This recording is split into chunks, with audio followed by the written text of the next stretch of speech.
तो देखिए फ्रेंड्स, इधर मेरी छोटी वाली भाभी है सो छठ का प्रसाद बनाने के लिए आटा को छान रही है। केला काट रहा है जी और पतिदेव केला काट रहे हैं। नमस्कार दोस्तों, अपन किचन में आप लोग का स्वागत है दोस्तों। तो चलिए फ्रेंड्स, सबसे पहले अपन किचन की तरफ से और मेरे पूरे परिवार की तरफ से हैप्पी छठ। देखिए इधर मेरे भतीजी हमसे भाग रही है, मेरी छोटी वाली भाभी है। मम्मी देखिए स्नान करके पूजा करने जा रही है। और देखिए इधर ना मैनेजर अंकल गुड़ को घोल रहे हैं ठकुआ पकाने के लिए। और देखिए हमको लेट हो गया, जल्दी से मैंने हाथ धोकर चूल्हा पूजने के लिए आ गई कि टाइम 10 बज रहा है। मम्मी एकदम गुस्सा में है, सारा आदमी का प्रसाद पक चुका है, तुम लोग कब पकाओगे। तो हम लोग काम करने वाली दीदी का इंतजार करने लगे, काहे कि काम करने वाली दीदी कल बोली थी कि आज हम आएंगे। 8 बजे तक हम लोग इंतजार किए, नहीं आए। 8 बजे के बाद हम लोग नहाए धोआए, पूजा पाठ किए, उसके बाद किचन में आए प्रसाद बनाने के लिए। चूल्हा तो मैं किसी तरह फूक दी। मम्मी से पूछती मम्मी क्या करे, तो मम्मी बोलती ही नहीं, एकदम गुस्सा में।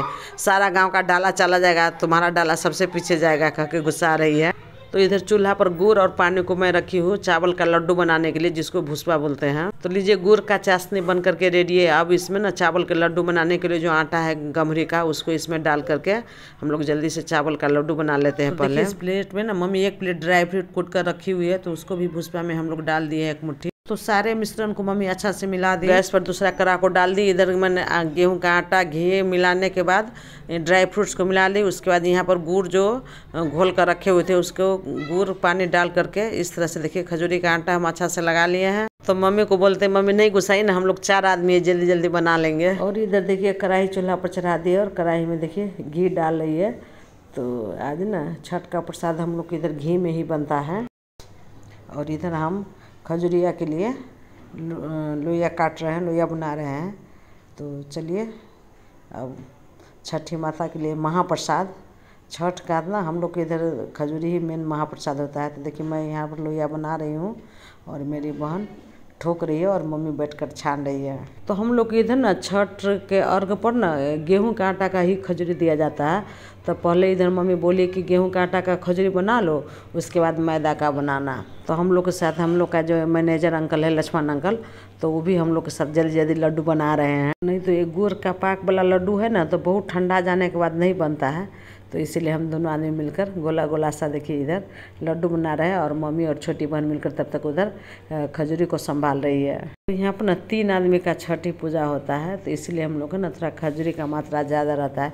मेरी छोटी बहन का रहता है, मेरा रहता है और मेरी मम्मी का रहता है। तो यहाँ हम लोग ना खजूरी बनाने के लिए 2 बैच में आटा गूँथे थे। 1 बैच का यहाँ पर देखिए पक रहा है, 1 बैच के लिए और गुथा रहा है। तो देखिए इधर आटा में घी डाल करके आटा को मिला लिए हैं अंकल। उसके बाद हम यहाँ पर फिर ड्राई फ्रूट्स को डाल दिया और देखिए गुड़ पानी यहीं पर घोल कर रखे हुए कपड़ा में छान करके। तो इस तरह से गुड़ और गेहूं का आटा से ही छठ का खजूरी बनता है।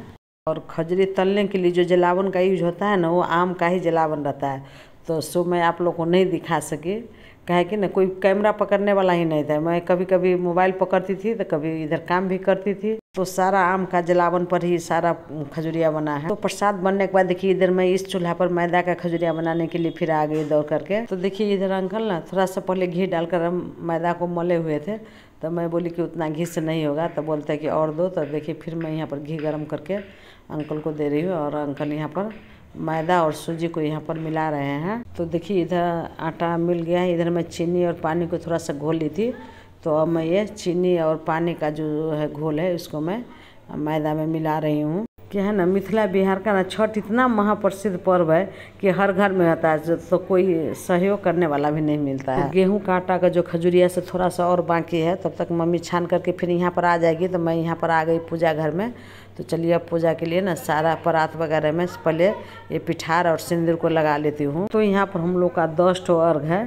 तो देखिए इस तरह से सारे बर्तन में मैं जल्दी जल्दी से पिठार लगा लेती हूँ। तो पिठार लगाने के बाद देखिए यहाँ पर पीपा सिंदूर आप देख रहे हैं। तो सब सारे बर्तन में फिर मैं पीपा सिंदूर लगाई। तो सारे बर्तन में लग जाने के बाद फिर जो घैला होता है, कुर्मी जिसको बोलता है, कुरबार बोलता है, तो ये 3 आदमी का 3 ठो है। तो मेरा और मम्मी का पीतल का और छोटी बहन का मिट्टी का है। तो फिर इसमें भी मैं सिंदूर पिठार लगा ली। उसके बाद चलिए अब यहाँ पर फल फूल है, केला वगैरह, उसमें भी मैं जल्दी जल्दी सिंदूर पिठार लगा ली।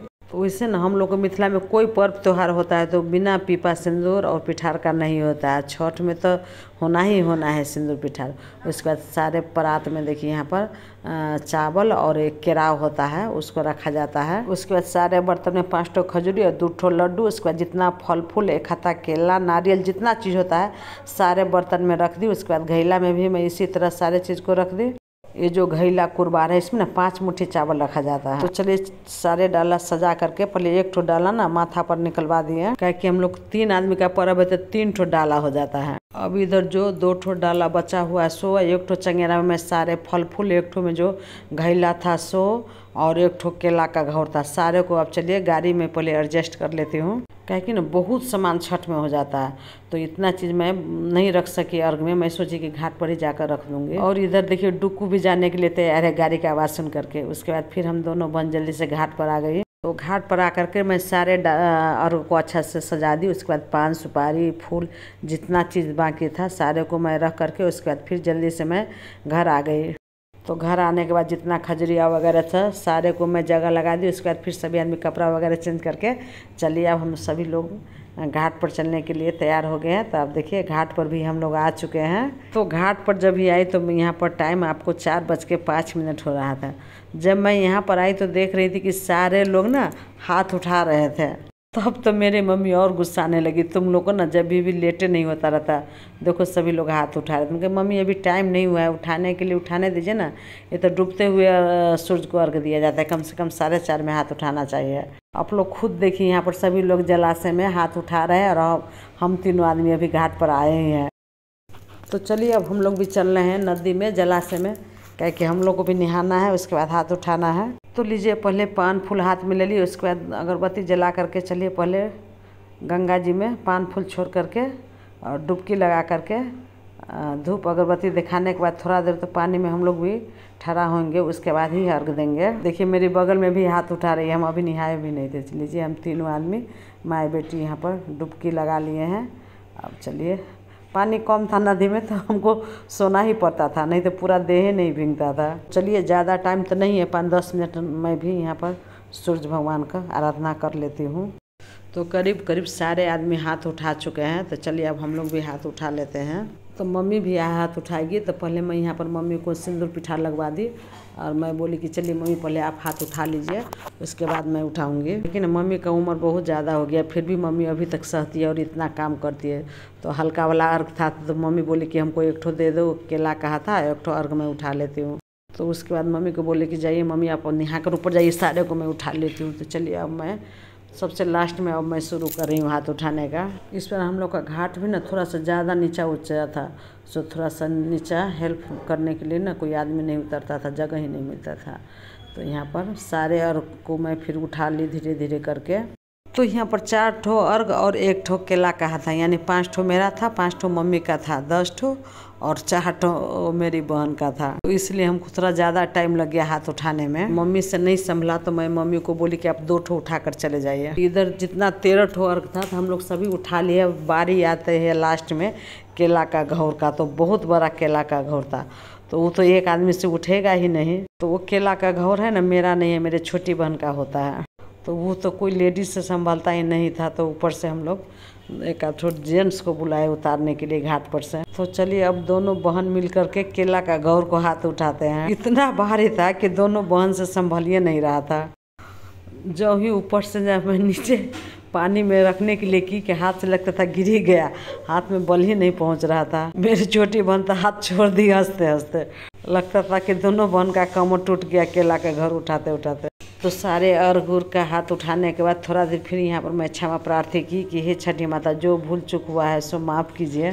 तो देखिए फ्रेंड, इस जलाशय में नदी में कोई आदमी आपको नहीं दिखेगा, सिर्फ हम 2 बहन दिख रहे हैं, क्योंकि अभी भी थोड़ा थोड़ा सूर्य भगवान दिखे रहे थे। तो मैं सोची कि जब तक सूर्य भगवान दिखेगा तब तक मैं इसी तरह रहूँगी।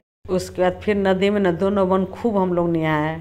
तो यहाँ पर पानी न बहुत कम था, तो इसीलिए ना हम लोग को सो कर नहाना पड़ता था। तो दोनों आदमी हम लोग खूब खेले और सो कर स्नान किए, क्या कि हम लोग को तैरने तो आता नहीं है, ज़्यादा पानी रहता था डर से भागाते, कम पानी था इसीलिए हम लोग खेले। चलिए फ्रेंड्स, सब शाम हो गया है, तो उसके बाद जल्दी से मैं घाट के ऊपर आकर के कपड़ा वगैरह चेंज की, तो संध्या भी हो गया था। तो जितने अर्घ था सारे पर मैं यहाँ पर दीप जला दी, गंगा जी को भी मैं आरती दीप दिखा दी। तो दीप जलाते जलाते ना एकदम अंधेरा हो गया था। तो लीजिए फ्रेंड्स, अब मैं घर चलूँगी दीप जलाने के बाद। तो मेरा वीडियो आप लोग शुरू से अंत तक जरूर देखिएगा। वीडियो अच्छा लगेगा तो लाइक शेयर और सब्सक्राइब कीजिएगा। तो दीप उप जलाने के बाद फिर हम लोग घाट पर आ गए। यहाँ पर हम लोग पूरा फैमिली एक तो फोटो लिए। तो चलिए छठी माता और गंगा माता को प्रणाम करके फिर हमको घर अब जाना है, क्या कि कल सवेरे की सारी तरुआ पकौड़ा की भी तैयारी हमको करना। तो मम्मी रात भर घाट पर रहेगी, हम लोग घर चलते। जय छठी मैया।